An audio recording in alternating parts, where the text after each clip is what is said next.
तो कल जो है ऑलमोस्ट जो है केमिस्ट्री का एग्जाम है ही है बच्चों का, ठीक है, 28 को। तो उससे पहले जो है मैं आज जो है जितने मतलब फिजिकल केमिस्ट्री को मैं फटाफट से रिवाइज करने वाला हूँ कि इन द एंड आपको क्या चीजें जो है वो कर लेनी है और क्या चीजें जो है वो इम्पोर्टेंट रहेंगे। तो सॉल्यूशन में सबसे पहले जो हमें क्या पता होना चाहिए यहाँ पे सॉल्यूशन के लिए जो आपको सबसे इम्पोर्टेंट है वो है आपको जो यहाँ पे क्या आता है कि हेनरीज लॉ। ठीक है, हेनरीज लॉ से मैं स्टार्ट करूंगा। उससे पहले कोई भी चीज आपको नहीं पूछी जाएगी सॉल्यूट क्या होता है, सॉल्वेंट क्या होता है, इस तरह से। तो हेनरीज लॉ वो सबको पता होना चाहिए कि जो प्रेशर होता है वो डायरेक्टली प्रोपोर्शनल टू किसके होता है, मोल फ्रैक्शन ऑफ गैस के। उसके बाद इसका एप्लीकेशन आपको पता होना चाहिए। एक तो एप्लीकेशन जो सोडा वाटर की आती है, ठीक है, कोल्ड ड्रिंक्स वगैरह जो होती है उसकी फॉर्मेशन के लिए आता है। एक आपको पता होना चाहिए एनोक्सिया कंडीशन, ये हाई एल्टीट्यूड पे होती है। एक आपको होना चाहिए बेंड्स का पता, जो मतलब डीप सी पे जाने के बाद होता है। ठीक है, ये हेनरीज लॉ के न्यूमेरिकल्स के लिए जो फॉर्मूला आपने यूज करना होता है वो क्या होता है, P इज इक्वल टू के एच डॉट एक्स गैस। और इसमें कौन से क्वेश्चन बनते हैं, एक तो ये आता है कि के एच जो है जितना हाई होता है मतलब इनवर्सली प्रोपोर्शनल टू सीधा सॉल्युबिलिटी होता है। तो जिसका के एच की वैल्यू ज्यादा होगी उसकी सॉल्युबिलिटी कम होगी। इस तरह से क्वेश्चन इसमें बन जाते हैं। बाकी न्यूमेरिकल के लिए प्रेशर, हेनरी कांस्टेंट और मोल फ्रैक्शन ऑफ गैस। तो इसमें अगर मैं ज्यादा से ज्यादा करूंगा तो क्या होगा, जो के एच होगा, ठीक है, ये हो जाएगा equal to multiply mole fraction of gas. कैसे निकालते हैं, number of moles of gas divide by number of moles of, यहाँ पे हमने H2 ले लेता है, नंबर ऑफ गैस को वो कर लेते हैं, नेग्लेक्ट कर लेते हैं सीधा यहाँ पे। बस ये 1 2 3 4 वैल्यू थे, इसमें से आपने जो भी चीज निकालने को बोली वो निकाल लेनी। Generally number of moles of gas निकालने का होता है। तो यहाँ पे हमारा फॉर्मूला क्या हो जाता है, P over KOH is equal to number of moles of gas. और अगर वाटर का कुछ नहीं दे रखा है तो आपने यहाँ पे कितना लेना है, 1 लीटर के लिए 55.55 मोल्स आपने यूज कर लेने होते हैं। उसके बाद नेक्स्ट जो हमने करना है वो है हमारा रॉल्स लॉ। ठीक है, रॉल्स लॉ पे क्या क्वेश्चन आता है, तो रॉल्स लॉ की कई बार क्या आती है, पहले तो एक स्टेटमेंट आ जाती है कि हाँ इसकी डेफिनेशन क्या है या इसकी इस लॉ का जो स्टेटमेंट क्या है। तो इट स्टेट दैट कि partial pressure of any gas is equal to the, ठीक है, इन अ मिक्सचर, ठीक है, कि partial pressure of any gas is equal to its vapour pressure in pure form and that is multiply by the mole fraction of the same component. ये होता है P is equal to P naught A dot X से होता है। ये vapour pressure pure form में होता है। ऐसे अगर मैं दूसरे का भी निकालूंगा तो भी हम ऐसे ही लिखेंगे, P not B dot x भी लिख देंगे। और जब PS निकालना हो इन दोनों को प्लस कर दो तो अब क्या निकल जाएगा, प्रेशर ऑफ सॉल्यूशन निकल जाएगा। तो हो सकता है आपको इसमें से कोई क्वेश्चन आ जाए, बट न्यूमेरिकल्स तो ज्यादातर आपको या तो हेनरी लॉ में से आएंगे या वो क्वालिटेटिव प्रॉपर्टीज में आएंगे। तो ये रॉल्स लॉ हो गया। रॉल्स लॉ के बाद यहाँ पे आता है ideal and non ideal solution पे क्वेश्चन आते हैं। तो आइडियल नॉन आइडियल सॉल्यूशन क्या होता है, आइडियल सॉल्यूशन वो होता है जो क्या करता है, रॉल्स लॉ को फॉलो करता है। अब यहाँ पे क्या था, आइडियल और नॉन आइडियल सॉल्यूशन के बीच में डिफरेंस आया था कई बार। अब आइडियल सॉल्यूशन तो आप ये लिखोगे पहले कि विच फॉलो रॉल्स लॉ, साथ में ये लाइन लिखनी जरूरी होती है, at entire range of concentration and temperature, क्योंकि इसके बगैर जो है रॉल्स आइडियल सॉल्यूशन की जो पूरी स्टेटमेंट कवर नहीं होती। सिमिलरली अगर ऐसे ही नॉन आइडियल सॉल्यूशन के बारे में लिखना तो वहां पे भी क्या लिखना आपने कि it does not follow Rawls law at the entire range of concentration and temperature. तो रॉल्स लॉ का जो ग्राफ होता है वो आपने देखा ही होगा कि यहाँ पे वो स्ट्रेट लाइन का ग्राफ बनता है, इस तरह से क्रॉस करके ग्राफ बनता होता है ये। ठीक है, यहाँ पे वो मोल फ्रैक्शन होते हैं और यहाँ पे क्या होता है, वेपर प्रेशर होता है। जो नॉन आइडियल सॉल्यूशन होता है उसमें दो तरह के ग्राफ आते हैं आपके पास। एक आपके पास जैसे ये तो चलो हाई हमारा आइडियल सॉल्यूशन का ग्राफ होता है। इसमें हमारे पास क्या होगा कि आपने पॉजिटिव और नेगेटिव डेविएशन में ग्राफ बनाने होते हैं। तो पॉजिटिव डेविएशन में आपने ऐसे करना होता है, ऊपर की तरफ बनाना होता है, और नेगेटिव डेविएशन में क्या हो जाएगा, वो सारी चीजें क्या हो जाएंगी, नीचे की तरफ बन जाती है। इस तरह से वेपर प्रेशर डिक्रीज कर जाता है यहाँ पे। अब आपको जो रॉल्स लॉ में जो पहले तो जो आइडियल सॉल्यूशन के जो एग्जांपल्स हैं वो क्या होते हैं आइडियल सॉल्यूशन के, तो इसमें क्या होता है, जैसे क्लोरोमीथेन हो गया, क्लोरोइथेन हो गया, और इसी तरह से मैंने लिख दिया, जैसे मान लो ब्रोमो लिख के इथेन लिख दिया, तो ये दोनों एक जैसे ही है। तो ये रॉल्स लॉ मतलब आइडियल सॉल्यूशन का एग्जांपल हो गया। इसी तरह से बेंजीन टोलिन हो गया, बेंजीन टोलिन हो गया, ये भी आपका किस में आता है, किस में आ जाएगा, बेंजीन टोलिन भी किस में आएगा, आइडियल सॉल्यूशन में आते हैं। तो इस तरह के लिक्विड होता है। मेन जो होता है वो होता है आपका नॉन आइडियल सॉल्यूशन। तो नॉन आइडियल सॉल्यूशन में तो आपको एक पॉजिटिव डेविएशन वाला याद रखना है, ये पॉजिटिव डेविएशन का ग्राफ है और ये नेगेटिव डेविएशन का ग्राफ है। उसके बाद इसमें एग्जांपल याद होनी चाहिए। एग्जांपल क्या है, तो पॉजिटिव डेविएशन, ठीक है, और नेगेटिव डेविएशन। तो पॉजिटिव डेविएशन में हर चीज पॉजिटिव होती है, ठीक है। इसमें एग्जांपल जो होता है क्या होता है, एक तो एल्कोहल का होता है, इथेनॉल, कोई भी एल्कोहल, इथेनॉल प्लस यहाँ पे हमने H2। तो इन दोनों से जो जो जो सॉल्यूशन बनता है वो पॉजिटिव डेविएशन वाला बनता है। इथेनॉल की हाइड्रोजन बॉन्डिंग होती है और वाटर की भी अपनी अपनी हाइड्रोजन बॉन्डिंग होती है। इसमें हम ऐसे कहते हैं कि जो ए की इंटरमॉलिक्यूलर फोर्सेस हैं या जो बी के इंटरमॉलिक्यूलर फोर्सेस हैं, ठीक है, वो ज्यादा स्ट्रॉन्ग है as compare to A B के, इस तरह से हम बोलते हैं। और दूसरा ये एग्जाम्पल हो गया। और यहाँ पे जब हमारे पास क्या होता है डेल्टा एच, मतलब चेंज इन इंथैल्पी वो क्या होती है यहाँ पे, वो पॉजिटिव होती है, क्योंकि यहाँ पे एनर्जी ज्यादा एब्जॉर्ब होती है हमारे पास। तीसरा चेंज इन वॉल्यूम क्या होता है, दैट इज आल्सो पॉजिटिव, मतलब जो भी आप वॉल्यूम लोगे वो बढ़ जाएगा। तो ऐसा क्वेश्चन क्या आता है कि आपको जैसे हमने 2 लिक्विड आपने ऐड किए, ए और बी को ऐड किया, 50 + 50 किया और वो 50.5 बन गया या 50.9 बन गया, मतलब इंक्रीज हो जाएगा, तो वो भी आपका किस में आ जाएगा, नॉन आइडियल सॉल्यूशन, मतलब पॉजिटिव डेविएशन में आएगा। और इस पॉजिटिव डेविएशन में ये होता है, ठीक है, क्योंकि बाद में जो फोर्सेस बनती है वो थोड़ी वीक होती है, तो इस तरह के लिक्विड मिक्सचर को हम क्या बोलते हैं, मिनिमम बॉइलिंग पॉइंट एजियोट्रॉफ बोलते हैं, ठीक है, एजियोट्रॉफ बोलते हैं। उसके बाद सारा कुछ यहाँ पे हम ऑपोजिट लिख देंगे। नेगेटिव डेविएशन में क्या होगा, ये आपने वेपर प्रेशर नीचे की तरफ कर देना, ओवरऑल वेपर प्रेशर डिक्रीज कर जाएगा, ठीक है। और यहाँ पे जो एग्जांपल में क्या होता है, यहाँ पे एग्जांपल जो सबसे बेस्ट एग्जांपल है वो क्या है, आपकी क्लोरोफॉर्म, ठीक है, एंड एसीटोन की होती है। तो क्लोरोफॉर्म और एसीटोन जो होते हैं, ये जैसे मान लो ए की फोर्सेज है, ये बी की फोर्सेज है, तो ये वीक होती हैं as compare to A B, क्योंकि जब क्लोरोफॉर्म और एसीटोन जुड़ता है तो ए बी की इंटरमोलिकुलर फोर्सेज ज्यादा स्ट्रॉन्ग होती है ए से और बी से। तो ये नेगेटिव डेविएशन की एग्जांपल होगा। और यहाँ पे जो डेल्टा एच है वो भी नेगेटिव रहेगा, एनर्जी रिलीज होती है, और जो यहाँ पे डेल्टा वी होगा वो भी कम हो जाएगा, मतलब 50 + 50 अगर मैं ml डालता हूँ तो वो 100 से क्या हो जाएगा, कम हो जाएगा, इस तरह से, ठीक है। 50 + 50 मान लो बनना 100 चाहिए, पर 100 से थोड़ा सा कम हो जाएगा, जैसे 99.9 हो जाएगा, 99.7 हो जाएगा, इस तरह से उसका वॉल्यूम कम हो जाएगा। यहाँ पे बढ़ जाएगा, जैसे 50 + 50 100 है तो होना चाहिए तो 100.1, 102, 101.2 या 103 हो जाएगा, मतलब बढ़ जाएगा ये पे। तो ये हो गया आपका आइडियल और नॉन आइडियल सॉल्यूशन के ऊपर जो क्वेश्चन बनते हैं। उसके बाद सीधा सीधा हम चलते हैं यहाँ पर, हाँ, इसको हम कौन सा एजियोट्रॉफ बोलेंगे, इसको हम क्या बोलते हैं, इसको हम बोलते हैं मैक्सिमम बॉइलिंग पॉइंट एजियोट्रॉफ बोलते होते हैं इसको।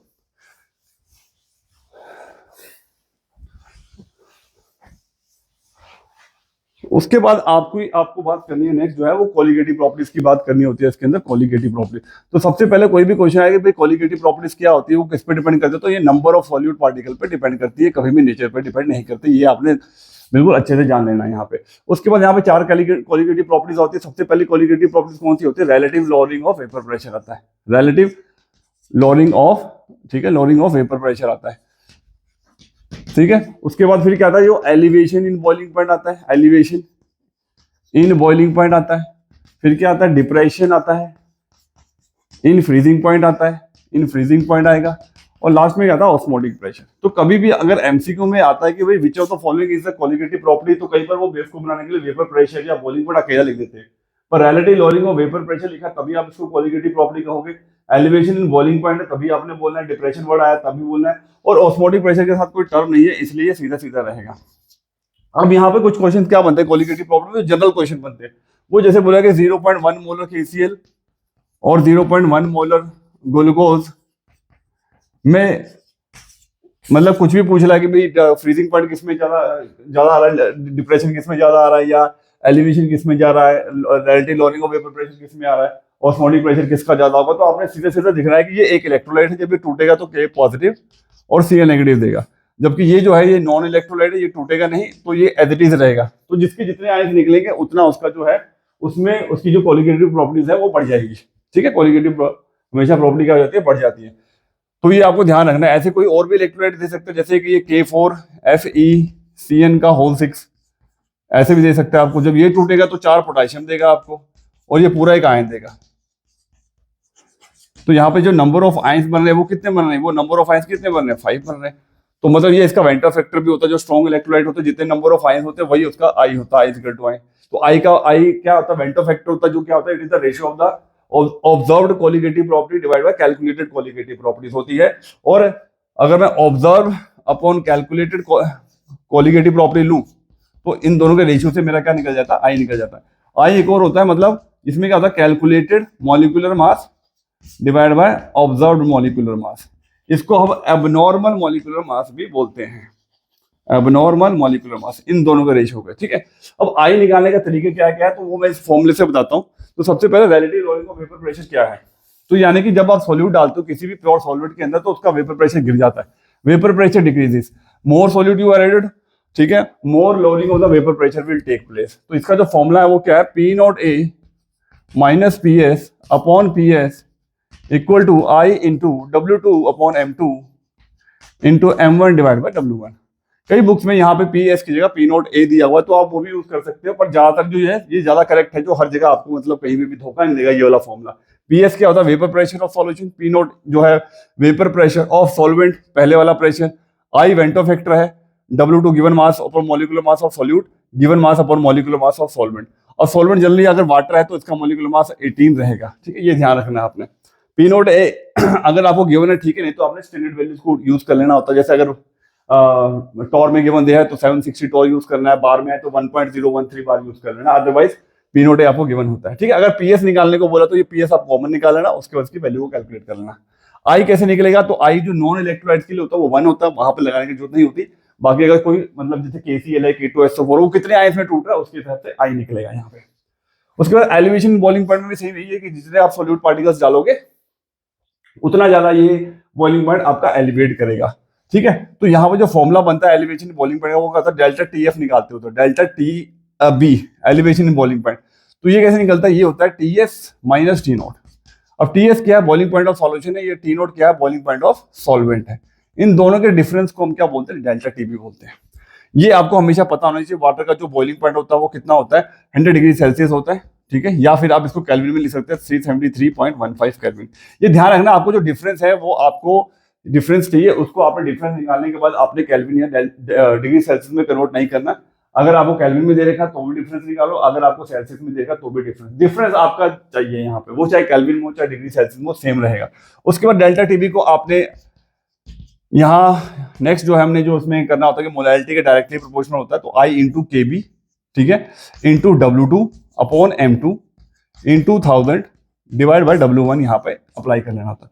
तो ये इसके दो फॉर्मुले बन गए हमारे यहाँ पे, किसके, एलिवेशन एंड बॉइलिंग पॉइंट। इसमें ध्यान रखना, इसमें TS जो बॉइलिंग पॉइंट ऑफ सॉल्यूशन पहले लेना, T नोट बाद में लेना, डिफरेंस निकाल के डेल्टा TB निकल जाएगा।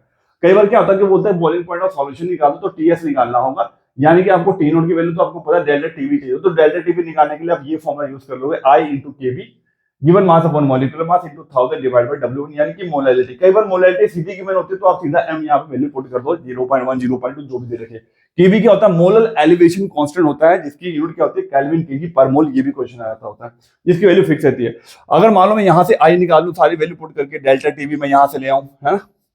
कई बार सीधा भी दे रखा है कि भाई एलिवेशन बॉइलिंग पॉइंट इतना हो रहा है, आप सीधा वैल्यू पुट करिए, केवी पुट करिए, सारा कुछ पुट कर लिए, यहां से आई निकाल लो। आई निकालने के बाद क्या होगा, यहाँ पे आपने क्या निकालने को बोलेगा, वो अल्फा निकालने को बोलेगा, डिग्री ऑफ डिसोसिएशन निकाल दो, तो I minus 1 divide by N minus 1। N क्या है, नंबर ऑफ आयन, जैसे KCl में 2 थे तो यहाँ पर 2 वैल्यू पुट हो जाएगी, ठीक है। I आप क्या कर लोगे I आप यहाँ से निकाल लोगे, ठीक है, सारी वैल्यूज पुट करके, और यहाँ पुट कर देना, आपका अल्फा निकल जाएगा, ठीक है। उसको 100 से मल्टीप्लाई कर देना ताकि वो परसेंटेज में निकल जाएगा। सेम चीज आपको क्या करनी है, फिर आपको निकालना है डिप्रेशन इन फ्रीजिंग पॉइंट। जितना आप सोल्यूट डालोगे उतना उसका फ्रीजिंग पॉइंट डिक्रीज होता जाएगा। तो इसके फॉर्मूले में क्या फर्क होता है, डेल्टा TF लिख देंगे, बाकी क्या है, यहाँ पे T नोट पहले रहेगा फिर TS रहेगा, क्योंकि फ्रीजिंग पॉइंट नीचे की तरफ डिक्रीज करता है। यहाँ पे जो एग्जांपल आएगा, ठीक है, delta TF T note minus TS आ जाएगा। उसके बाद सारा कुछ सेम रहेगा, यहाँ पे जैसे मैं TB की जगह क्या लिख दूंगा, यहाँ पे लिख दूंगा डेल्टा TF लिख दूंगा, यहाँ KB की जगह क्या लिख दूंगा, KF लिख दूंगा, सब कुछ सेम रहेगा। सेम यहाँ पे भी आपको ऐसे ही, अगर मान लो TS निकालने को आता है, ठीक है, अगर TS निकालने को आता है तो डेल्टा TF की वैल्यू आप इस फॉर्मूले से निकाल लो, और T नोट आपको पता ही है कितना होता है, 0 डिग्री सेल्सियस पे वो वाटर हमारा फ्रीज हो जाता है, 273। यहाँ भी आपको डिफरेंस चाहिए होगा, और यहाँ भी अगर मैं आई यहाँ से निकाल लूँ, आई पुट करके मैं यहाँ से फिर से अल्फा निकाल सकता हूँ, ठीक है। अब अल्फा की जगह कई बार क्या होता है, आप बीटा भी निकाल सकते हो, इसको डिग्री ऑफ आयोनाइजेशन बोलते हैं। अगर कोई चीज टूट रही है तो अल्फा निकालेंगे इस फॉर्मूले से। अगर बीटा क्या होता है, वहां पे अगर कोई चीज जुड़ रही होती है तो 1/n माइनस 1। तो यहाँ पे n जल्दी क्या होता है, डाइमर फॉर्मेशन के लिए यूज करते हैं n की वैल्यू 2। तो जैसे बेंजोइक एसिड है या कार्बोक्सिलिक एसिड है, अगर उसको हम बेंजीन में डालते हैं तो वो क्या करता है, एसोसिएट कर जाता है, जुड़ जाता है। जबकि जो चीजें पानी के अंदर जाकर टूट रही है तो उसके लिए आपने ये वाला फॉर्मूला यूज करना, अगर कोई चीज जुड़ रही है तो आपने ये वाला फॉर्मूला यूज करना है, I minus 1 divide by 1/n minus 1, जो कि n की वैल्यू 2 रहती है। अगर क्वेश्चन में लिख दिया कि भाई डाइमर फॉर्मेशन कर रहा है या टेट्रामर बन रहा है या ट्राइमर बन रहा है, तो उसके हिसाब से n की वैल्यू चेंज होगी, जनरली पर यहाँ पे डाइमर ही आएगा। फिर हम यहाँ से बीटा निकाल लेंगे। लास्ट रहेगा ऑस्मोटिक प्रेशर। तो ऑस्मोटिक प्रेशर क्या होता है, P से डिनोट कर ले या पाई से। यहाँ फॉर्मूला होता है I into molarity into R into T। तो मोलैरिटी क्या होता है, given mass upon molecular mass into 1000 divide by volume of solution into R into T। यहाँ पे टेम्परेचर जो होगा, अगर सेल्सियस में तो केल्विन में आपको कन्वर्ट करना है। R की वैल्यू आपको पता होनी चाहिए, ठीक है, ATM और उसके अंदर 0.0831 या 0.0821, ठीक है, बार और एटीएम के हिसाब से होती है, या 8.314 जॉल पर केल्विन पर मोल के हिसाब से हम यूज कर लेते हैं। वॉल्यूम ऑफ सॉल्यूशन आई यहाँ से, तो यहाँ भी वही बात होगी कि कोई भी इलेक्ट्रोलाइट है तो आपने आई यहाँ पे यूज कर लेना है, ठीक है, ये निकल जाएगा आपका फॉर्मूला यहाँ पे पाई। अब यहाँ पे क्या होता है, रिवर्स ऑस्मोसिस पे भी क्वेश्चन आता है। रिवर्स ऑस्मोसिस क्या होती है, तो क्या करता है कि जो ऑस्मोसिस प्रोसेस है, ठीक है, जो सेमी परमेबल मेम्ब्रेन के अक्रॉस जाता है, उसमें आपका सॉल्वेंट मूव करता है, ठीक है, from the low concentration of solute to high concentration of solute. तो आपने क्या करना है, आपने इतना प्रेशर लगाना है कि ऑस्मोसिस प्रोसेस जो है वो स्टॉप हो जाए, उसको ऑस्मोटिक प्रेशर बोलते हैं। और उससे ज्यादा अगर लगा दो, मोर देन ऑस्मोटिक प्रेशर लगा दो, तो जो सॉल्वेंट की जो मूवमेंट है वो क्या होने लगती है, वो रिवर्स हो जाती है, उल्टा हो जाती है, मतलब कि वो हाई कॉन्सेंट्रेशन से लो कॉन्सेंट्रेशन की तरफ चल पड़ जाती है सॉल्यूट के, तो उसको रिवर्स ऑस्मोसिस बोलते हैं, ठीक है, फिल्टर वगैरह होते हैं। और क्वेश्चन क्या आता है ऑस्मोटिक प्रेशर के लिए, सब एक क्वेश्चन आता है कि इसको कहाँ पे इसको अप्लाई करते हैं, तो यहाँ पे जो प्रोटीन होते हैं या बड़े बड़े मॉलिक्यूलर मास होते हैं, उनका मॉलिक्यूलर मास निकालने के लिए हम ऑस्मोटिक प्रेशर यूज करते हैं, क्योंकि नॉर्मल टेम्परेचर पे ऑस्मोटिक प्रेशर निकल जाता है और इसकी किसी भी मैग्नीट्यूड पे वैल्यू को कैलकुलेट किया जा सकता है। जबकि जो एलिवेशन बॉइलिंग पॉइंट है, डिप्रेशन फ्रीजिंग पॉइंट को हम उस वहां तक ले जा नहीं सकते, उसकी मैग्नीट्यूड की वैल्यू हमारे पास लिमिटेड होती है, ठीक है। और हाई टेम्परेचर या लो टेम्परेचर पे प्रोटीन का जो स्ट्रक्चर डीनेचर हो जाता है, इसलिए हम यूज नहीं करते, ऑस्मोटिक प्रेशर को यूज करते होते हैं, ठीक है। और इसमें फिर क्या रहता है लास्ट में, वो हाइपोटोनिक और हाइपरटोनिक सॉल्यूशन में कुछ पूछा जाता है, हाइपो हाइपर, ठीक है, और क्या होता है, एक आइसोटोनिक होता है। इसमें एग्जांपल पता होना चाहिए, आइसोटोनिक में 0.9% NaCl जो होता है वो आपका आइसोटोनिक सॉल्यूशन होता है। इसमें अगर आप कोई सेल डालते हो तो उसका जो शेप है वो सेम रहेगा। हाइपरटोनिक के अंदर श्रिंक हो जाता है, ठीक है, श्रिंक हो जाएगा, और हाइपोटोनिक में क्या होता है, स्वेल हो जाता है। ये चीजें आपको यहाँ पे पता होना चाहिए, ठीक है। तो ये हमने सॉल्यूशन चैप्टर को रिवाइज कर लिया, फिजिकल केमिस्ट्री का पहला चैप्टर हमने कर लिया ऑलमोस्ट, जो चीजें चाहिए थी, न्यूमेरिकल्स कर लिया, न्यूमेरिकल्स के फॉर्मूले कर लिए। अब आप उसको एग्जांपल के तौर पे आप उसे अप्लाई कर सकते हो, क्योंकि इतना टाइम नहीं बचा, एक दिन पहले मैं ये चीजें बता रहा हूँ। अब इलेक्ट्रोकेमिस्ट्री की पे आ जाते हैं फटाफट से, क्योंकि फिजिकल केमिस्ट्री ही मैं यहाँ पे कवर कर रहा हूँ पूरी की पूरी, बाकी कोई लेक्चर में ऑलरेडी बना चुका हूँ। अब इलेक्ट्रोकेमिस्ट्री में सबसे पहले तो आपको पता होना चाहिए ई नोड सेल कैसे निकलता है। ई नोड सेल निकालने के लिए आपको चाहिए कैथोड, ई कैथोड माइनस ई एनोड। और सबसे बड़ी वैल्यू की आपको कैसे पता है कौन सी कैथोड है कौन सा एनोड है, जिसमें जैसे मान लो मैं लिखता हूँ zinc plus copper 2 positive gives zinc 2 positive plus copper, ठीक है, इस तरह से। तो जिसकी ऑक्सीडेशन हो रही होती है वो आपका क्या होता है, वो एनोड होता है, यानी कि जिंक की वैल्यू यहाँ पे पुट होगी और जिसकी रिडक्शन होती है वो क्या होगा, कैथोड होगा। बस यहाँ से पता लग जाएगा। कई बार क्या होता है कि आपको रिप्रेजेंटेशन गिवन होता है, जिंक से जिंक 2 पॉजिटिव, ये एनोड को रिप्रेजेंट कर दिया, ये सॉल्ट ब्रिज हो गया, और यहाँ पे क्या लिख दिया मैंने, कॉपर 2 पॉजिटिव से कॉपर लिख दिया, तो ये एनोड है, ये कैथोड है, यानी कैथोड की वैल्यू जो भी गिवन होगी वो एनोड में से माइनस कर देंगे। और वैसे भी सबको पता है इसकी 0.34 वोल्ट होती है प्लस में, और इसकी होती है माइनस 0.76 वोल्ट होती है। तो कैथोड माइनस एनोड करोगे और इनोड सेल निकल जाएगा, जिसकी वैल्यू अगर पॉजिटिव में आती है तो हम बोलेंगे कि भाई सेल जो है वो आपका काम कर रहा है, अगर अदरवाइज सेल जो है वो वर्क नहीं करेगा, फिजिबल नहीं होगा, ठीक है। अगर यहाँ पे पॉजिटिव में आंसर आ रहा है, मान लो कोई क्वेश्चन आता है कि हम जिंक को कॉपर सल्फेट में स्टोर कर सकते हैं, तो हम बोलेंगे नहीं कर सकते, क्योंकि रिएक्शन तो हो जा रही है। अगर नेगेटिव में आंसर आ रहा है तो मैं बोलता हूँ फलानी चीज इसमें स्टोर की जा सकती है, इस तरह के क्वेश्चन आते हैं। और क्वेश्चन इसमें जो सबसे ज्यादा आते हैं वो आते हैं जैसे इलेक्ट्रोड की पोटेंशियल की वैल्यू गिवन होती है। जैसे मान लो कि मैं लिखता हूँ कि यहाँ पे कोई इलेक्ट्रोड पोटेंशियल जैसे जिंक 2 पॉजिटिव की मैं ले लेता हूँ, ठीक है, कि माइनस 0.76 वोल्ट है, ठीक है। ऐसे मान लो मैंने कोई लिख ली, मैंने निकल 2 पॉजिटिव की लिख ली कि भाई इसकी माइनस 0. क्या है, यहाँ पे मैं वैसे रैंडमली ले लेता हूँ कि यहाँ पे जो 35 वोल्ट है, दोनों की नेगेटिव में। अब वो पूछेगा कि इसमें से बेटर एनोड कौन सा है, बेटर एनोड, तो बेटर एनोड वो होता है जिसकी नेगेटिव में ज्यादा नेगेटिव होती है, तो जिंक हो जाएगा। More the negative value more better will be the anode, ये ध्यान रखना आपने। और कैथोड के लिए जो वैल्यू होती है वो किसमें होनी चाहिए, वो हमारी होनी चाहिए हाई पॉजिटिव, या हाई वैल्यू होनी चाहिए पॉजिटिव में, ठीक है। जैसे मैं इन दोनों में बोलूंगा ज्यादा नेगेटिव वैल्यू तो जिंक की है, तो ये आपका एनोड बन जाएगा, यानी कि ये क्या बन जाएगा, कैथोड बन जाएगा, क्योंकि उसके हिसाब से वो मतलब कि ज्यादा बड़ी वैल्यू है। ऐसे हो सकता है कि एक 2 प्लस में आ जाएगी, जैसे प्लस 1.1 वोल्ट है कि, और एक प्लस 0.76 वोल्ट है, तो इसके हिसाब से मैं बोलूंगा कि भाई एनोड कैथोड कौन सा है, तो जिसकी वैल्यू कम है वो एनोड बन जाएगा, जिसकी वैल्यू ज्यादा है वो कैथोड बन जाएगा। ये बात आपको पता लगे। बट यहाँ पे आपको थोड़ा सा और घुमा के पूछेंगे, वो बोलेंगे बेटर रिड्यूसिंग एजेंट कौन सा होता है। तो जिसकी वैल्यू जो एनोड होता है वो मतलब एक तरह से रिड्यूसिंग एजेंट होता है। व्हाट इज रिड्यूसिंग एजेंट, तो दूसरों को रिड्यूस करे, खुद ऑक्सीडाइज हो।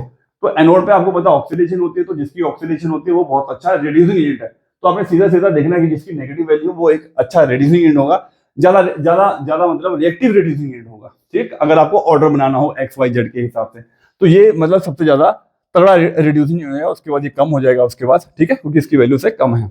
ऐसे अगर आपको ऑक्सीडाइजिंग एजेंट बनाना है तो जिसकी वैल्यू जितनी ज्यादा होगी वो एक अच्छा ऑक्सीडाइजिंग एजेंट होगा। इस तरह से आप उसका ऑर्डर बना सकते हो। इस तरह के क्वेश्चन जो है वो सीबीएसई पूछता रहता है, ठीक है। बहुत सारे क्वेश्चन उसने XYZ दे के पूछे हुए हैं। तो ये हो गया आपका इंट्रोडक्शन यहाँ पे, ठीक है, इलेक्ट्रोकेमिकल सेल के हिसाब से। फटाफट से मैं कर चल रहा हूँ, ठीक है, पर फिर भी चीजें आपको जो जरूरी पड़ती हैं वो इन द एंड जो बच्चे करना चाहते हैं वो कर सकते हैं। उसके बाद नेक्स्ट जो आता है आपके भाई बहुत ज्यादा इंपॉर्टेंट 3 नंबर का क्वेश्चन आता है नॉन स्टिक इक्वेशन के हिसाब से। जैसे मैंने अभी इक्वेशन लिखी थी, तो इसमें ई नोट सेल कैसे, ई सेल निकालना है आपका। जब आप कॉन्सेंट्रेशन चेंज कर देते हो, ठीक है, तब नॉन स्टिक इक्वेशन आती है। वहां पे E note cell -0.0591 divide by n log, यहाँ पे प्रोडक्ट का आयन आता है, प्रोडक्ट आयन आता है, ठीक है। प्रोडक्ट में जितने भी आयन्स होंगे वो आपने सारे लिखने हैं, और नीचे क्या आता है, रिएक्टेंट के आयन्स आते हैं, ठीक है, उनकी कॉन्सेंट्रेशन आती है। अगर कोई स्टोइकियोमेट्रिक कोएफिशिएंट है तो आपने x और y वो पुट कर देना होता है। एग्जांपल जैसे मैंने जिंक और का लिया, तो यहाँ पे क्या होगा, बाकी सारा कुछ तो ठीक रहेगा। n के नंबर ऑफ इलेक्ट्रॉन्स हैं वो ज्यादा वैल्यू कहते हैं 2 रहती है, इसको भी फिक्स ही मैं याद रखता हूँ, डिवाइड बाय 2 करते हो तो ये 0.0295 आता है, ठीक है। E note cell cathode minus anode करके आप निकाल लोगे या सीधा गिवन होगा। जैसे इसका 1.10 वोल्ट था, यहाँ पे हमारे पास ई सेल निकल जाएगा सीधा। अब यहाँ पे जैसे मैं क्या लिखूंगा, जिंक, ठीक है, प्रोडक्ट में जिंक 2 पॉजिटिव था, नीचे क्या था, कॉपर 2 पॉजिटिव। इनकी वैल्यूज पुट करो और यहाँ पे इसको जो भी कैलकुलेटिंग वोटिंग करके लॉ की वैल्यू आपको गिवन होगी वो हो जाएगी। अब जैसे कोई क्वेश्चन क्या था, जैसे कि ये मैं एक इक्वेशन लिखता हूँ जिसमें क्या दिया था, कॉपर और सिल्वर का दे दिया। मान लो मैंने copper plus Ag positive gives copper 2 positive plus Ag। अब यहाँ पे स्टोइकियोमेट्रिक कोएफिशिएंट लगेगा, इसको बैलेंस करने के लिए यहाँ पे 2 लगता होता है। तो जब मैं इसका लॉग लिखूंगा तो क्या लिखूंगा, लॉग प्रोडक्ट में कौन सा आयन है, कॉपर 2 पॉजिटिव है, और रिएक्टेंट में कौन सा आयन है, Ag पॉजिटिव है। अब इसके आगे 2 लगा तो ये क्या हो जाएगा, इसका स्क्वायर हो जाएगा। बच्चे ये बहुत बड़ी गलती करते हैं, वो लगाते नहीं है इस तरह से। तो कहीं भी अगर आपको +1 या +2 दिख रहा है तो ऑब्वियसली आपको इसको +2 करने के लिए इसकी पावर 2 हो जाएगी, तो इसकी पावर आपने क्या कर देनी है, इसको पावर 2 कर दी है, उसके हिसाब से इसे कैलकुलेट करना होता है, ठीक है। कई बार क्या होता है कि जैसे यहाँ पे मान लो कि यहाँ पे दे दिया मैंने, लिख दिया यहाँ पे क्रोमियम से प्लस, ठीक है, क्रोमियम ये लिख दिया मैंने Fe2 पॉजिटिव, यहाँ लिख दिया मैंने क्रोमियम 3 पॉजिटिव, यहाँ लिख दिया मैंने Fe लिख दिया। तो यहाँ आपको दिख रहा है +2 चार्ज है, यहाँ +3 चार्ज है। इसको बैलेंस करने के लिए आप जब नंबर लगाओगे, इसके आगे लगाओगे 3 लगाओगे, इसके आगे क्या लगाओगे 2, जब +6 चार्ज हो गया, बराबर हो गया। चार्ज को बराबर करना हो तो उसको 3 आयरन लिख दो, इसको 2। तो जब इसका आप लिखोगे नॉन स्टिक इक्वेशन सेम ई नोट सेल, यहाँ पे n की वैल्यू कितनी होगी, क्योंकि +6 चार्ज है तो n की वैल्यू 6 हो जाएगी। ज्यादातर वैल्यू जो n की वैल्यू वो 2 होती है या 6 होगी। 6 कब होगी, जब आपको इक्वेशन में आपको 2 और +3 चार्ज दिख रहा है तो 6 होगी। अगर आपको मैक्सिमम 2 दिख रहा है या +1 दिख रहा है तो मैक्सिमम n की वैल्यू 2 होगी, ठीक है, और कुछ नहीं होगी। यहाँ पे 6 हो जाएगी, तो यहाँ पे 6 वैल्यू पुट कर देंगे, 0.0591 डिवाइड बाय 6 लॉग प्रोडक्ट में क्या लिखोगे, तो लॉग प्रोडक्ट में क्या लिखोगे, प्रोडक्ट में कौन सा है ना, Cr3 पॉजिटिव है, तो 3 पॉजिटिव है तो आपने इसको 2 से मल्टीप्लाई कर दिया, इसको 2 लिख दो। प्रोडक्ट में रिएक्टेंट में क्या है, Fe2 पॉजिटिव है, 2 पॉजिटिव को देके यहाँ पे 3 लिख दो बस। उसके हिसाब से इसको सॉल्व कर दो तो ये आपका नॉन स्टिक इक्वेशन 3 नंबर का बन जाएगा। जो भी आपने फॉर्मूला है ई सेल निकल जाएगा, आपने लास्ट में यूनिट डालनी है, V लिख देना है यहाँ पे, ये नॉन स्टिक इक्वेशन का होगा। अब इसके बाद क्या होता है, एक फॉर्मूला आता है यहाँ पे गिब्स एनर्जी का आता है, गिब्स एनर्जी। ये ध्यान रखना है कि कई बार क्या होता है कि जो सेल जो है वो हाइड्रोजन के साथ दे देते हैं। हाइड्रोजन आपका एक स्टैंडर्ड हाइड्रोजन इलेक्ट्रोड पोटेंशियल होता है, जैसे हमने E note cell cathode minus anode करके निकाला। अगर हाइड्रोजन दे दिया साथ में तो हाइड्रोजन का जो इलेक्ट्रोड पोटेंशियल जो होता है वो 0 लेना होता है, वहां पे आपको गिवन नहीं होगा। उसके बाद डेल्टा जी, तो डेल्टा जी कैसे निकलता है, -NF ई नोट सेल से निकल जाता है बस। तो n क्या होता है, नंबर ऑफ इलेक्ट्रॉन्स होते हैं, F फैराडे कांस्टेंट होता है 96500 होता है, और ई नोट सेल कैसे, वही हमारा कैथोड माइनस एनोड करके निकल जाएगा। 2 नंबर का न्यूमेरिकल अब यहाँ भी हम क्या कर सकते हैं, कैलकुलेट कर सकते हैं, ठीक है। उसके बाद फिर हमारे पास क्या होता है, अगर मान लो हो सकता है पर कभी आता तो नहीं है, लॉग केसी अगर निकालना हो तो इसका फॉर्मूला होता है n into E note cell divide by 0.05, ठीक है। ये इससे भी आप अपने इक्विलिब्रियम कांस्टेंट निकाल सकते हो। इसकी वैल्यू पुट करिए, लॉग उधर जाके एंटी लॉग हो जाएगा और वो एंटी लॉग का वैल्यू आपको गिवन होगा, ठीक है। इसके बाद चलता हूं मैं नेक्स्ट न्यूमेरिकल पे, नेक्स्ट टॉपिक पे, जो कि आपका है Faraday first law of electrolysis, जो बोलता है कि quantity of electricity is directly proportional to mass deposited at cathode, ठीक है, इस तरह से होता है। तो इसका जो फॉर्मूला हमारा जो होगा वो क्या होता है, m मास डिपॉजिटेड निकालना होता है equal to Z into I into T होता है। अब Z क्या है, वो कांस्टेंट जो हमने साइन ऑफ कांस्टेंट का निकाला है, ठीक है, क्वांटिटी ऑफ इलेक्ट्रिसिटी पे डिपेंड करता है, इट स्टेट दैट, ठीक है, डिपॉजिटेड एट कैथोड। तो कांस्टेंट का साइन ऑफ Z लगाते हैं। तो Z को कैसे निकालते हैं हम, इसको ये होता है आपका जो मेटल का एटॉमिक मास होता है वो लेना होता है, ठीक है, एटॉमिक मास डिवाइड बाय उसकी वैलेंसी। तो वैलेंसी में आपको बता दूं मैं, ज्यादातर कॉपर 2+, जिंक 2+, और अगर सिल्वर कहीं आ जाए तो उसकी वैलेंसी कितनी है, +1 होती है, ठीक है। और ज्यादा कुछ नहीं है। तो वैलेंसी इंटू आई क्या होता है, करंट दिया होगा, टी टाइम होगा, सेकंड में यूज करना है आपने, तो ये आपका मास निकल जाएगा। तो ये एक छोटा सा फॉर्मूला बन गया जिससे आप क्या निकाल लोगे, मास डिपॉजिटेड निकाल लोगे। 2 नंबर के न्यूमेरिकल यहां से भी बन जाते हैं आपके, ठीक है।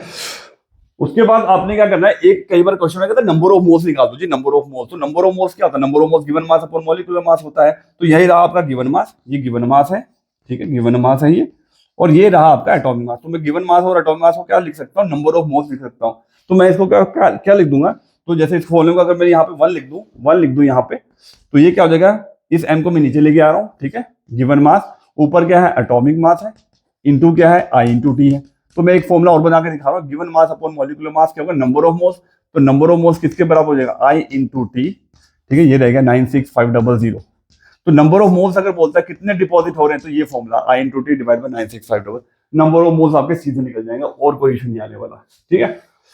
और अगर वो बोलता है कि भाई जैसे कि कितने फैराडे निकलते हैं, कितने फैराडे, अगर आपने किसी रिएक्शन को बैलेंस कर लिया, जैसे मान लो एल्यूमिनियम 3 पॉजिटिव को रिड्यूस करने के लिए 3 इलेक्ट्रॉन लग रहे हैं, तो कितने फैराडे लग रहे हैं, तो जितने इलेक्ट्रॉन लगते हैं उतने ही फैराडे लगते हैं।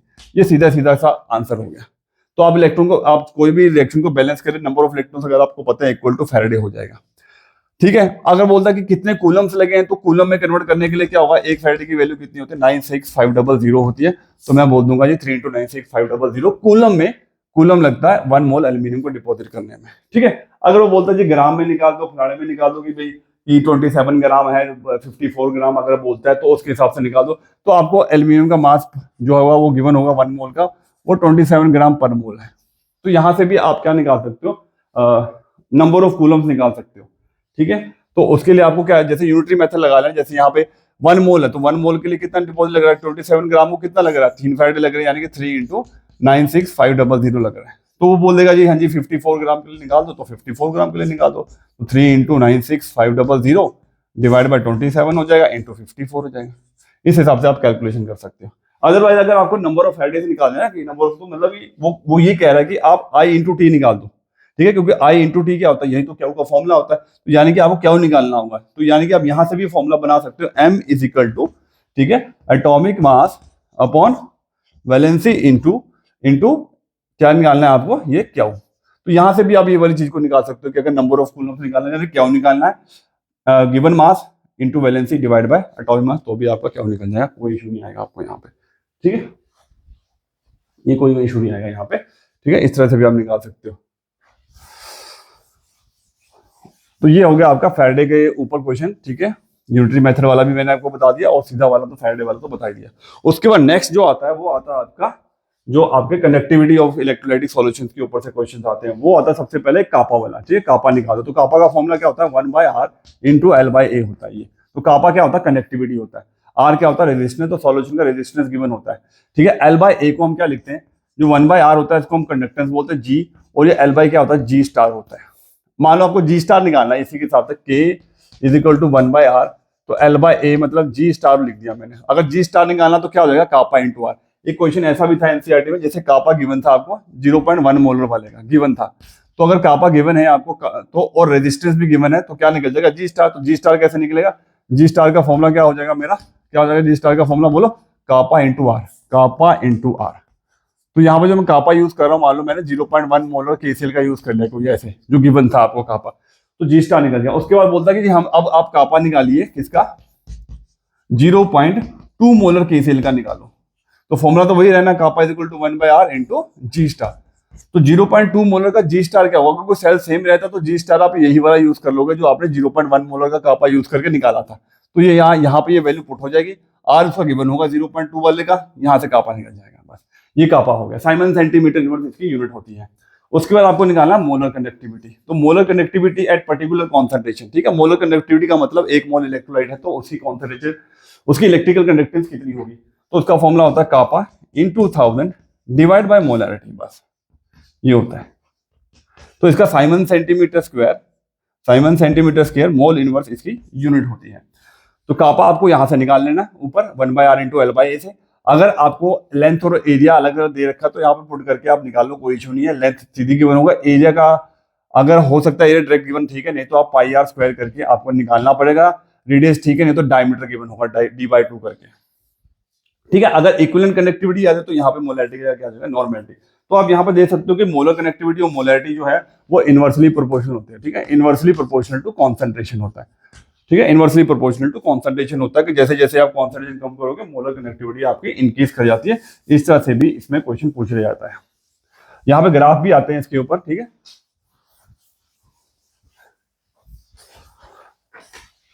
तो यहाँ भी मैं कोहलर्स लॉ बता रहा हूँ। कोहलर्स लॉ, कोहलर्स लॉ। तो कोहलर्स लॉ में क्या होता है, ये इनफाइनाइट डाइल्यूशन की बात करता है कि एट इनफाइनाइट डाइल्यूशन कोई भी अगर आपने सॉल्ट लिया है तो उसमें जो होता है जितने भी आयंस होते हैं, all ions will contribute towards the total molar conductivity of the solution. तो इसमें जितने भी कटायंस, ठीक है, जितने भी कटायंस होते हैं, जितने भी कटायंस होते हैं और जितने भी एनायंस होते हैं उनको आपको प्लस करके आपको क्या निकालना होता है, लैम्डा एम नॉट निकालना होता है, इनफाइनाइट डाइल्यूशन पे निकालना होता है। जैसे मान लो कि मैंने NaCl का निकालना है तो Na पॉजिटिव और Cl नेगेटिव का। मान लो मुझे MgCl2 का निकालना तो उसमें मैग्नीशियम की जो कटायनिक कंडक्टिविटी होगी, अब उसमें Cl2 है तो जो भी Cl की वैल्यू होगी वो आपको 2 से मल्टीप्लाई करनी पड़ेगी, तब जाके उसको आप ऐड करोगे, तब जाके आपको मोलर कंडक्टिविटी निकलेगी मैग्नीशियम क्लोराइड की, इस तरह से। ठीक है। अब जो यहाँ पे इसमें सबसे ज्यादा क्या आता है, जैसे आपको HCO नेगेटिव का दे देगा, H पॉजिटिव का दे देगा, इसको ऐड करो तो लैम्डा एम नॉट निकल जाएगा, किसका, ये मिथेनोइक एसिड का निकल जाएगा, इस तरह से।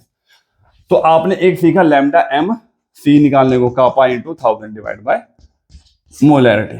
तो दो तरह से आप जो है लैम्डा एम सी और लैम्डा एम नॉट निकाल सकते हो। उसके बाद आप अल्फा निकाल लेना, डिग्री ऑफ डिसोसिएशन। ये क्या होता है, लैम्डा एम सी जो आपने ऊपर दे रखा है divide by lambda am not जो आपने कोहलर्स लॉ से निकाला, दोनों का डिवाइड करो, डिग्री ऑफ डिसोसिएशन निकल जाएगा।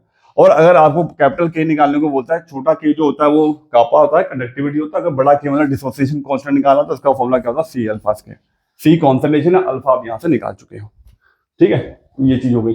ये ध्यान रखना है, जो कापा और मतलब जो कंडक्टिविटी होती है वो डायरेक्टली प्रोपोर्शनल टू क्या होती है, कॉन्सेंट्रेशन होती है। मोलर कनेक्टिविटी इनवर्सली प्रोपोर्शनल होती है। अब यहाँ पे मैं एक स्ट्रॉन्ग इलेक्ट्रोलाइट और वीक इलेक्ट्रोलाइट का चीज बता रहा हूँ। ठीक है, ये भी सीबीएसई बहुत फेवरेट तरीके से पूछता है उसको। ठीक है, ये सॉल्यूशन लिखा ही हुआ है अभी तक। चल, हमारा इलेक्ट्रोकेमिस्ट्री है वो क्या होता है, ऐसे ग्राफ होता है। ठीक है, मोलर कंडक्टिविटी और कॉन्सेंट्रेशन के ऊपर। तो क्या होता है, ये लैम्डा एम नॉट, ठीक है, और ये आपका कोई भी मतलब क्या होगा, यहाँ पे कंडक्टिविटी होगी। ठीक है, कंडक्टिविटी होगी, कॉन्सेंट्रेशन होगी यहाँ पे। ठीक है, इसकी कॉन्सेंट्रेशन होती है यहाँ पे। तो अगर ग्राफ आपका सिर्फ ऐसे बढ़ रहा है, ऐसे, ठीक है, ज्यादा नहीं बढ़ेगा, मतलब हल्का सा, क्योंकि ऑलरेडी स्ट्रॉन्ग इलेक्ट्रोलाइट है तो ज्यादा नहीं है। उसके बाद फिर हम क्या करते हैं, इसको एक्स्ट्रा अपलोड करके इसका हम मोलर कनेक्टिविटी निकाल लेते हैं। तो अगर ग्राफ ऐसे बढ़ रहा है, ठीक है, ज्यादा फर्क नहीं पड़ रहा, उसको थोड़ा सा ही बढ़ा है, तो ये स्ट्रॉन्ग इलेक्ट्रोलाइट का ग्राफ है, स्ट्रॉन्ग इलेक्ट्रोलाइट का। और दूसरा क्या होता है, वीक इलेक्ट्रोलाइट का जो ग्राफ है वो ऐसे बढ़ता है, ऐसे एकदम ऐसे बढ़ेगा। ठीक है, ठीक है, ऐसे कर्व सी बन जाएगी ऊपर की तरफ। तो ये होता है वीक इलेक्ट्रोलाइट का ग्राफ। तो इसको हम एक्स्ट्रा अपलोड नहीं कर सकते क्योंकि ये बिल्कुल इसके बिल्कुल पैरेलल हो गया, तो एक्स्ट्रा अपलोड कर नहीं सकते, बना नहीं सकते हम इसको। तो ये वीक इलेक्ट्रोलाइट का होगा। तो ध्यान, तो जिसकी डायल्यूशन करने पे जिसकी मोलर कनेक्टिविटी एकदम से बढ़ती है, बहुत ज्यादा बढ़ती है, वो वीक इलेक्ट्रोलाइट है। जिसकी कम बढ़ती है वो क्या होगा, वो स्ट्रॉन्ग इलेक्ट्रोलाइट था। ये भी क्वेश्चन आपका हो गया। ये सारे क्वेश्चन जो है मैं बोल रहा हूँ ना कि आपको कल के एग्जाम में मिलने ही वाले हैं। ठीक है, कल के एग्जाम में आपको मिलने ही वाले, मैं आपको बता रहा हूँ। उसके बाद फिर क्या होता है, यहाँ पे हमारे पास जो चीज आएगी वो क्या है, कोहलर्स लॉ के बाद हो गया हमारे पास जो न्यूमेरिकल्स हो गए, यहाँ पे मोलर कनेक्टिविटी के ऊपर बता दिया मैंने, कापा वगैरह का बता दिया। यहाँ पे सीधा लास्ट में फिर तुम्हारे पास आते हैं कुछ, क्या होता है, एक चीज और रहेगी यहाँ पे एप्लीकेशन में आता होता है। ठीक है, एप्लीकेशन में जैसे मैंने के निकालने का सिखाया, एक वीक इलेक्ट्रोलाइट का निकालने का था। कई बार बोलते हैं कि CH3COH का निकाल दो, तो CH3COH का निकालने के लिए आपको CH3CONa का गिवन होगा, आपको HCl का गिवन होगा, ठीक है, और आपको NaCl का गिवन होगा। ये तीनों की आपको मोलर कनेक्टिविटी गिवन होगी। ठीक है, तो मैंने लिखा है उसको ऐसे है। तो आपको इन सब की हेल्प से किसका निकालना है, CH3COH का निकालना है। तो CH3COH का निकालने के लिए आपको CH3CO और HCl की वैल्यू को प्लस करना है। क्यों निकालना, क्योंकि इसमें आपको जो आपका इंटरेस्टेड आयन है CH3CO वो है, और आपका H इसके अंदर है, इसलिए मैंने दोनों को प्लस कर दिया। Na और Cl हमें नहीं चाहिए, इसलिए उसकी वैल्यू को मैंने माइनस कर दिया। इस तरह से आप जो है वो एप्लीकेशन ऑफ कोहलर्स लॉ को हम यूज कर सकते हैं। उसके बाद लास्ट में आपके पास कुछ नहीं है, इसमें वो आता है, वो क्या कहते हैं, सेल्स आते हैं, प्राइमरी सेल जो मतलब एक बार यूज किया उसको फेंक दिया, दोबारा रिचार्ज नहीं होते। सेकेंडरी सेल जो रिचार्जेबल होता है, उसमें लेड स्टोरेज बैटरी सबसे इंपॉर्टेंट आती है, जिसमें वो एनोड के थोड़ी रिएक्शन मांग लेता होता है। एनोड की रिएक्शन तो बड़ी आसान है, वो बस Pb2 पॉजिटिव लो प्लस सल्फेट -2 लो और क्या बन जाएगा, PbSO4 बन जाएगा। और जो कैथोड पे होता है वहां पे तो लेते हैं लेड ऑक्साइड है। ठीक है, लेड ऑक्साइड लेते हैं और क्या कहते हैं, यहाँ पे हम लेते हैं यहाँ पे 4H positive plus sulphate ion होता है, क्योंकि एसिड तो हमने यूज किया होता है, +2 इलेक्ट्रॉन। तो यहाँ भी प्रोडक्ट में भी लेड सल्फेट ही बनता होता है, +2H2। तो ये जब रिचार्जिंग करते होते हैं ना, तब की रिएक्शन है। ठीक है, जब डिस्चार्ज करेगा तो इसको उल्टा करके लिख देना होता है, और कुछ नहीं है, ठीक है। तो ये यूज जब हम कर रहे हैं तब की रिएक्शन है, और उसके बाद जो है अब हम क्या करेंगे, तो ये डिस्चार्जिंग की रिएक्शन होगी। अगर वो रिचार्जिंग की बोलेंगे तो इसी चीज को आपने रिवर्स करके लिख देना और आपका काम हो जाएगा। उसके बाद लास्ट में कोरोजन वगैरह है, उसमें ज्यादा कुछ नहीं आता, ठीक है। थ्योरी थ्योरी है कि कोरोजन गैसों को प्रोटेक्शन करते हैं। अब हम सीधा चलते हैं नेक्स्ट चैप्टर के ऊपर, केमिकल काइनेटिक्स के ऊपर। तो केमिकल काइनेटिक्स में सबसे पहले हम जो है वो क्या क्या चीज देखते हैं उसके अंदर, उसमें हम सबसे पहले देखते हैं कि ये रेट ऑफ रिएक्शन क्या होता है। तो रेट ऑफ रिएक्शन जो होता है change in concentration, change in concentration with respect to time taken होता है, ठीक है, आर, चेंज इन कॉन्सेंट्रेशन। तो चेंज इन कॉन्सेंट्रेशन की यूनिट क्या होती है, मतलब कॉन्सेंट्रेशन क्या होता है मोल पर लीटर, और टाइम ऊपर जाएगा क्या हो जाएगा सेकंड इनवर्स। तो ये इसकी यूनिट हो गई। अब इसमें न्यूमेरिकल्स कैसे आता है, तो न्यूमेरिकल जैसे मालूम है लिखा है N2 + 3H2 गिव्स अमोनिया। तो यहाँ पे सबसे पहले आपको रेट ऑफ रिएक्शन लिखना आना चाहिए। Rate of reaction is equal to change in concentration of nitrogen divide by dt लिख देंगे, is equal to change in concentration of hydrogen divide by dt लिख देंगे, ठीक है। Change in concentration of ammonia upon क्या लिख देंगे हम, dt लिख देंगे। अब जो स्टोकियोमेट्रिक ऑप्शन यहाँ तो है नहीं, यहाँ पे 3 है तो 1/3 लिख दो, यहाँ 2 है तो क्या लिख दो 1/2। अगर यहाँ 1/2 होता तो 2 ऊपर चले जाता है। यहाँ पे नेगेटिव यूज करना है आपने, और यहाँ पे क्या यूज करना है प्लस, प्रोडक्ट के लिए प्लस करना है। और जब आपने इसको अब इसमें क्या होगा कि आपको एक चीज गिवन होगी, जैसे dN2/dt गिवन होगा तो आप R निकाल सकते हो, सीधा सीधा इसके बराबर है। dH2/dt निकालना है तो आप देख सकते हो 3 जो है इसकी वैल्यू से अगर इसको मल्टीप्लाई कर दो N2/dt से तो आपका dH2/dt भी निकल जाएगा।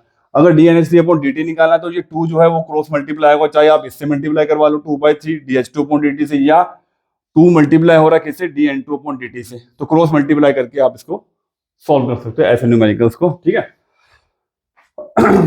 उसके बाद हम चलते हैं रेट ऑफ रिएक्शन के बाद यहाँ पे कुछ क्या फैक्टर्स आते हैं, which are the factor which affect the rate of reaction. तो इसमें सीधी सीधी सी बात है कि अगर आप हम कॉन्सेंट्रेशन जो है जितनी ज्यादा लेंगे उतना ज्यादा रेट ऑफ रिएक्शन होगा। टेम्परेचर बढ़ाने से रेट ऑफ रिएक्शन बढ़ता है, हर 10 डिग्री सेल्सियस बढ़ाने पर जो रेट ऑफ रिएक्शन है वो डबल हो जाता है। रेडिएशन के एक्सपोजर से रेट ऑफ रिएक्शन बढ़ जाता है, ठीक है। कैटलिस्ट से जो है रेट ऑफ रिएक्शन बढ़ जाता है। नेचर ऑफ रिएक्टेंट कैसा, कुछ रिएक्टेंट ज्यादा रेट करते हैं कुछ कम रिएक्टेंट करते हैं, उससे रेट ऑफ रिएक्शन हमारा यहाँ पे क्या हो जाता है, इंक्रीज कर जाता है। और सबसे बड़ी बात जो है अगर कोई पार्टिकल है जिसका सरफेस एरिया ज्यादा होता है उससे भी रेट ऑफ रिएक्शन हमारा यहाँ पे क्या हो जाएगा, इंक्रीज कर जाएगा। इस तरह से होता है। ये चलो हो गया यहाँ पे। तो यहाँ पे 2 नंबर का न्यूमेरिकल मैं कहता हूँ रेट ऑफ रिएक्शन पे आपका बन ही जाएगा। उसके बाद यहाँ पे जो मैंने आपको फैक्टर्स बताया उसमें कि कौन से फैक्टर्स जो इंक्रीज करते हैं। उसके बाद आता है कि ऑर्डर ऑफ रिएक्शन, मोलिकुलरिटी क्या होता है। तो ऑर्डर ऑफ रिएक्शन सीधे सीधी से बात होती है, ये आपको एक्सपेरिमेंटली पता होनी चाहिए। कोई भी आपको गिवन होगा, जैसे इक्वेशन गिवन है, ए की पावर आपको गिवन होगी पी, बी की पावर है यहाँ पे क्या हो, तो पी और क्या होगी वैल्यू अलग अलग गिवन होगी, आप उन दोनों को प्लस करिए, ठीक है, आपका आंसर आ जाएगा, ठीक है। और अगर मान लो के निकालना, के क्या होता है, के आर डिवाइड बाय ए की पावर मैंने एन लिख दिया। अब ये N zero order first order हो सकता है। पी प्लस क्या हो निकालने से आपको क्या सम ऑफ अगर मैं कर दूं तो क्या निकल जाता है, ऑर्डर ऑफ रिएक्शन निकल जाता है। अब ऑर्डर ऑफ रिएक्शन आपका नेगेटिव में भी हो सकता है, फ्रैक्शन में भी हो सकता है, जीरो भी हो सकता है। तो आपने यहाँ पे एन की वैल्यू पुट करके आपने क्या निकाल लेना था, ऑर्डर ऑफ रिएक्शन निकाल लेना होता है। मान लो अगर एन की वैल्यू में क्या करता, जीरो पुट करता हूँ तो सीधा आर के बराबर हो गया। और आर की यूनिट आपको पता है क्या होती है, मोल पर लीटर सेकंड इनवर्स होती है। तो ये अगर के दे रखा मोल पर लीटर सेकंड इनवर्स तो आप बोलोगे ये जीरो ऑर्डर की रिएक्शन है के हिसाब से।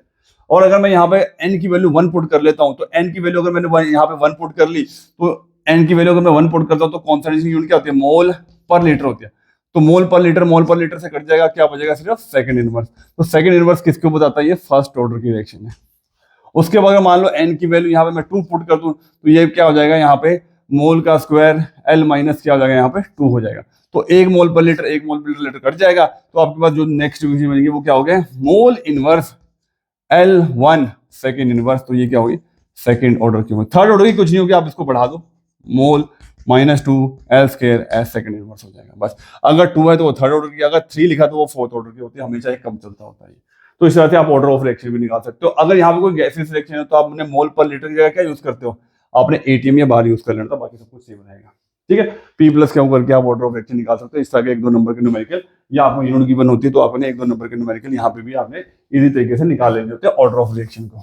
तो order of reaction experimentally determine होता है, ठीक है, वो होता है। यहाँ पे जो टेबल वाले क्वेश्चन भी होते हैं वो भी बड़े समान से होते हैं, ठीक है। वो यहाँ पे मैं आपको नहीं देखना, ठीक है, आप जरूर देख लेना, क्योंकि यहाँ पे डाटा अगर मैं लेने लगे तो बहुत टाइम लग जाएगा। मैं सीधे सीधे जो ज्यादा इंपॉर्टेंट है उसको लेके चल रहा हूँ मैं अभी। उसके बाद आपका आता है यहाँ पे फर्स्ट जीरो ऑर्डर रिएक्शन के न्यूमेरिक क्या कहते हैं फॉर्मूले। तो जीरो ऑर्डर रिएक्शन का सबसे पहले जो रेट कांस्टेंट का फॉर्मूला होता है वो होता है A0 - A/T। तो यहाँ से K निकल जाएगा। और एक होता है T हाफ का, T 1/2। तो A उसका होता है उसका क्या होता है ए नोट बाय 2k। ठीक है, इसके बाद ग्राफ भी आते हैं। तो ग्राफ क्या होता है, तो रेट ऑफ रिएक्शन जो होती है, जिसमें रेट ऑफ रिएक्शन, ठीक है, और कॉन्सेंट्रेशन में कोई फर्क नहीं होता, वो होता है आपका जीरो ऑर्डर का। ठीक है, एक इक्वेशन आता है जिसमें क्या होगा, आपको स्लोप की वैल्यू पूछता है। स्लोप की वैल्यू क्या होती है, यहाँ पे माइनस की होती है, माइनस की यहाँ पे कॉन्सेंट्रेशन और टाइम के हिसाब से। ठीक है, तो स्लोप की वैल्यू के माइनस की होगी, माइनस की। तो अगर ऐसा भी कोई ग्राफ दे रखा है मतलब ए के हिसाब से, तो आपने बोलना ये भी जीरो ऑर्डर का होता है। ठीक है, फर्स्ट ऑर्डर का ग्राफ भी ऐसे होता है, वो मैं आगे बताता हूँ। और एक आपको यहाँ पर दिख रहा है कि टी हाफ और ए नोट भी डायरेक्टली प्रोपोर्शनल है, तो अगर टी हाफ और ए नोट का, तो वो स्ट्रेट लाइन का ग्राफ ऐसे बन जाएगा। ठीक है, ए नोट के हिसाब से। तो ये तीन ग्राफ है जो फर्स्ट ऑर्डर जीरो ऑर्डर के होते हैं। उसके बाद फर्स्ट ऑर्डर। तो फर्स्ट ऑर्डर में आपको मैं बताता हूँ, फर्स्ट ऑर्डर का बहुत ही इंपॉर्टेंट न्यूमेरिकल्स आते हैं। इस कौन से फॉर्मूले पे आपका के निकालने के, के इज इक्वल टू क्या होता है 2.303 डिवाइड बाय क्या होता है टी होता है। उसके बाद log initial concentration divide by final concentration. अगर आपको बोला था रिएक्शन में पहले 5 ग्राम था, रिएक्शन होने के बाद जो बची हुई कॉन्सेंट्रेशन वो 2 ग्राम, तो ऊपर 5 आ जाएगा, नीचे आ जाएगा 2 ग्राम हो जाएगा। पर परसेंटेज के केस में अलग होता है। जैसे वो बोलता है कि पहले रिएक्शन की आपकी इनिशियल कंडीशन जो भी थी वो 20% खत्म हो गई, कंज्यूम हो गई है, तो ऊपर आपने लेना हमेशा 100, नीचे कितना लेना है 100 माइनस 20 यानी कि 80 आ जाएगा। ठीक है, इस तरह से ये के निकल जाएगा। तो आपने ए नोट और ए की वैल्यू पुट कर दी, ठीक है, टाइम दे रखा हुआ, के निकल जाएगा। कई बार क्या था, आपको दो चीजें गिवन होती है, जैसे मान लो बोलेगा 20% का टाइम दे दिया आपको, मान लो लीजिए 10 सेकंड, ठीक है, 10 सेकंड दे दिया, बोलता है आप 70% के लिए आप क्या निकाल दो, टाइम निकाल दो, ऐसे क्वेश्चन निकाल दो इस तरह से। तो सबसे पहले क्या करूंगा, 20% का टाइम दे रखा है, तो मतलब कि ऊपर 100 जाएगा, नीचे 100 माइनस 20 तो 80 आ गया। लॉग सॉल्व किया मैंने, यहाँ पर टाइम की वैल्यू कितनी 10 सेकंड पड़ती, के निकल गया मेरा। अब इसी फॉर्मूले को दोबारा अप्लाई करना है, क्योंकि अपने टी निकालना, तो टी इज इक्वल टू क्या हो जाएगा 2.303। के आप निकाल चुके हो, के की वैल्यू यही वाली पुट हो जाएगी। लॉग 70% के लिए पूछा तो ऊपर 100, नीचे 100 माइनस 70 कितना हो जाएगा 30। तो यहाँ पे सॉल्व कर देंगे। ठीक है, आप यहाँ पे इसको कैलकुलेट ना करिए पहले, अब एज इट इज इसको रहने दीजिए। यहाँ पे आप इस के की वैल्यू पुट कर देंगे, क्योंकि 2.30 से 3.30 से ब्रेक कर जाता, तो आपको सीधे सीधे आंसर आ जाता है। कई बार आपको रेशियो निकालने को भी बोल जाता है, इन्हीं को 2 बार अलग अलग करके रेशियो निकालो, सीधी चीजें कट जाती है। 2.303 से 2.303 कैसे के कट जाएगा, बाकी काफी चीजें कट जाती है। उसके बाद क्या, half life time period, T half कैसे निकलता है, टी 1/2 कैसे निकलेगा। तो इसका फॉर्मूला क्या होता है, इसका फॉर्मूला था 0.693 अपॉन के। तो इससे भी आप के निकाल सकते हो। तो ये आपके फॉर्मूले हो गए। ठीक है, हाँ, इसमें ग्राफ रह गया। तो इसमें जो ग्राफ बनता है रेट ऑफ रिएक्शन के हिसाब से, वो सीधा बनता है, क्योंकि ये कॉन्सेंट्रेशन पे डिपेंड करता है। जो कॉन्सेंट्रेशन डिपेंड करता है वो आपका फर्स्ट ऑर्डर का होता है। यहाँ पे बस यहाँ पे लॉग आ जाएगा। ठीक है, यहाँ पे लॉग आ जाएगा, लॉग ए अगर आता है तो वो फर्स्ट ऑर्डर का होगा। ठीक है, ये डिपेंडेंट नहीं होता। ठीक है, टी हाफ जो है इनिशियल कॉन्सेंट्रेशन डिपेंडेंट नहीं होता, तो ये भी आपका फर्स्ट ऑर्डर का ग्राफ है। ठीक है जी, उसके बाद हम चलते हैं सीधा, इसमें आता है सूडो ऑर्डर रिएक्शन। ये भी बड़ा क्वेश्चन आता है सूडो ऑर्डर रिएक्शन की। जो what is pseudo order reaction, तो सूडो का मतलब जो फॉल्स ऑर्डर होता है, कि व्हाट जो भी एक्सपेरिमेंटली आना चाहिए था। ठीक है, whatever the order of reaction is expected, it comes out to be always different, that is called pseudo order reaction। जिसमें एग्जांपल आपको एक तो याद करनी है, सुक्रोज की हाइड्रोलिसिस याद करनी है, C12H22O11 प्लस H2, जिसमें ये C6H12O6 बनता है, प्लस C6H12O6 ग्लूकोज और फ्रक्टोज बनता होता है। तो ये सिर्फ ऑर्डर ऑफ रिएक्शन क्या होता है, ये सिर्फ इस पे डिपेंड करता होता है, इस पे डिपेंड नहीं करता होता है। इसी तरह वो एस्टर वाले भी एग्जांपल याद कर लेना आपने, CH3 COO CH2 CH3।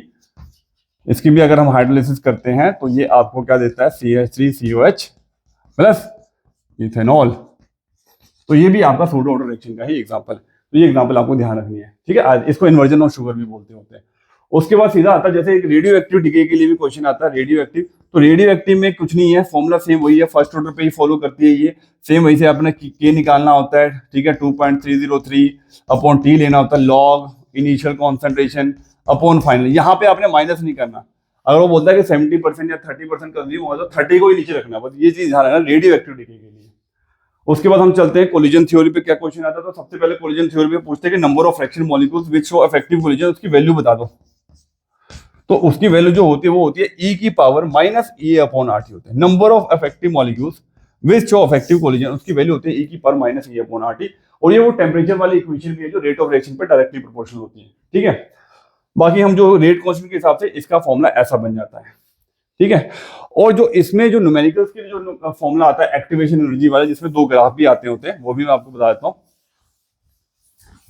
ठीक है, तो ग्राफ कौन से आते हैं, एक एंडोथर्मिक का एक एक्सोथर्मिक का ग्राफ है। दोनों का ग्राफ देख लो क्या होता है, ऐसा होता है कि यहाँ रिएक्टेंट से शुरू होता है, फिर यहाँ पे एक्टिवेटेड कॉम्प्लेक्स बनता है, एक नीचे की तरफ ग्राफ चल जाएगा यहाँ पे। ये एनर्जी ऑफ रिएक्टेंट है, ये एनर्जी ऑफ प्रोडक्ट है।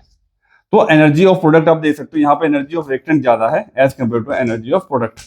तो यहाँ पे जो डेल्टा एच आएगा वो क्या आएगा, यहाँ पे नेगेटिव आता है। तो ये एक्सोथर्मिक का ग्राफ है, अगर एनर्जी ऑफ प्रोडक्ट नीचे दिख रहा है, बाकी सारा कुछ आप ऐसे रखिए, ठीक है। यहाँ तक जो ग्राफ बनता है इसको हम क्या बोलते हैं, ये बोलते हैं एक्टिवेशन एनर्जी, ये होती है थ्रेशोल्ड एनर्जी।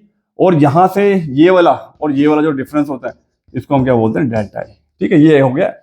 और एंडोथर्मिक में कुछ नहीं है, क्या करना है आपने, ठीक है, सारा ग्राफ ऐसे रहने देना है, बस यहाँ पे आपने इस प्रोडक्ट को ऊपर यहाँ छोड़ देना है, एनर्जी ऑफ प्रोडक्ट। यहाँ पे एनर्जी ऑफ प्रोडक्ट वो ज्यादा होगा एनर्जी ऑफ रिएक्टेंट से, इसलिए जो डेल्टा ई आता है वो क्या आता है, पॉजिटिव आता है। और पॉजिटिव किसके लिए होता है, एंडोथर्मिक रिएक्शन के लिए होता है। अब यहाँ पे क्या होगा, कुछ क्या था, रोल ऑफ कैटलिस्ट पूछता है कि भाई रोल ऑफ कैटलिस्ट क्या है। तो जो ये एक्टिवेटेड कॉम्प्लेक्स होता है यहाँ तक, अगर आपने यहाँ तक रिएक्शन आपकी पहुंच गई, एक्टिवेटेड कॉम्प्लेक्स उसने बना लिया, इंटरमीडिएट बना, तो प्रोडक्ट तो बना ही लेगा। पर कुछ रिएक्शन में इतनी एनर्जी होती नहीं है कि वो एक्टिवेटेड कॉम्प्लेक्स तक यहाँ तक पहुंचे। तो एक्टिवेशन एनर्जी जो कैटलिस्ट हो वो क्या करता है, वो क्या करेगा, वो इस एक्टिवेशन एनर्जी को थोड़ा सा नीचे ले आएगा, यहाँ तक ले आएगा, लो कर देगा एक्टिवेशन एनर्जी को, तो प्रोडक्ट बन जाता है। This is the role of catalyst. अब लास्ट में मेरा क्या रह गया, यहाँ पे हमारा फॉर्मूला रह गया जो आपका लॉग, ठीक है, टेम्परेचर चेंज करने पे log K2 upon K1 upon, ठीक है, क्या आता है, EA अपॉन 2.303, ठीक है, 3.303 इंटू क्या होता है यहाँ पे T, ठीक है, R, और यहाँ पे क्या आ जाएगा 1/T2 माइनस T1, जिसको हम क्या लिखते हैं, ठीक है, क्या लिखते हैं, T2 minus T1 divide by T1 T2, ठीक है, T1 T2 लिखते होते हैं। ये आपका जो है न्यूमेरिकल्स के लिए यूज होने वाला, ठीक है। तो ये भी न्यूमेरिकल आता है, ये एक्टिवेशन एनर्जी होता है, R वही 8.314 जूल पर केल्विन पर मोल। अब लॉग K2 अपॉन K1 या तो ठीक है अलग अलग दे रखे हैं, अलग अलग टेम्परेचर पे, T1 पे ये K1 होगा, T2 पे ये होगा, ठीक है। यहाँ पे केल्विन में कन्वर्ट जरूर कर लेना। तो कई बार क्या होता है कि जब टेम्परेचर जितना भी था 12 टाइम्स सेकंड बढ़ गई, तो यहाँ पे आपने लॉग 12 लिख लेना, 4 टाइम्स बढ़ गई तो लॉग 4 लिख देना है और अपने न्यूमेरिकल को सॉल्व कर लेना है, ठीक है। अब एक जो लास्ट में जाते जाते यहाँ पे मैं एक चीज और बता देता हूँ, ठीक है, आपकी फिजिकल केमिस्ट्री मैंने यहाँ पे फटाफट से कन्वर्ट कर दिया। तो ठीक है, इसमें क्या है, एक क्वेश्चन ऐसे आते हैं कि जैसे कई बार बोलता है कि जो रेट ऑफ रिएक्शन है, ठीक है, जैसे मैंने लिखा कि उसमें ऑर्डर ऑफ रिएक्शन निकालने को बोलता है कि R is equal to K, ये मैंने जनरल इक्वेशन बना दी, जैसे ऐसे N बना दी, ऐसे कोई भी आ सकता है, A और B भी आ सकता है इसमें। जैसे उसने बोला कि रेट ऑफ रिएक्शन जो है वो 27 टाइम्स बढ़ गया, ऐसे वो बोलेगा 27 टाइम्स बढ़ गया है। कब बढ़ गया, जब हमने 3 टाइम्स जो है कॉन्सेंट्रेशन ऑफ A को बढ़ाया। ऑर्डर ऑफ रिएक्शन निकाल दो, N की वैल्यू निकाल दो। तो इस तरह से आपने एक नॉर्मल लिख देनी है, एक जो आपने उसमें चेंजेस दे रखे हैं वो लिख देना है, और दोनों को डिवाइड कर देना है। तो R से R कट जाएगा, K से K कट जाएगा, ठीक है, और A की पावर N से A की पावर N कट जाएगा। ये 3A की होल की पावर थी, तो 3A होल की पावर N हो जाएगा यहाँ पे, और 27 होगा, इसको क्या लिखोगे 3 की पावर 3, ठीक है, और ये 3 की पावर N, तो N की वैल्यू कितनी हो जाएगी, 3 हो जाएगी। और कई बार वो ऐसे भी बोल देता है, जैसे ऑर्डर दे देगा आपको, ठीक है, रेट ऑफ रिएक्शन K, ठीक है, बोलेगा A की पावर क्या है 2 है, ठीक है, और B की पावर 1 है। उसके बाद कहता है कि हमने जो है कॉन्सेंट्रेशन जो A है वो हमने 2 टाइम्स बढ़ा दी, तो आप लिख दो 2A, ठीक है, ठीक है, इस तरह से। और बाकी B को हमने कुछ नहीं किया, तो क्या हुआ, क्या रेट ऑफ रिएक्शन को फर्क पड़ा, तो ये कितना हो जाएगा 2 टू द 4 हो जाएगा। तो हमारी इक्वेशन क्या हो जाएगी 4, ठीक है, K A की स्क्वायर, ठीक है, B1, तो 4 टाइम्स जो है वो रिएक्शन जो है वो हमारी चेंज हो गई है, बस, ठीक है। तो मेरे से जितना हो पाया मैं उतना मैंने आपको एक्सप्लेन कर दिया, ठीक है। बाकी एग्जाम के बाद जरूर बताना कि कैसा रहा आपका, ठीक है। Thank you, all the best.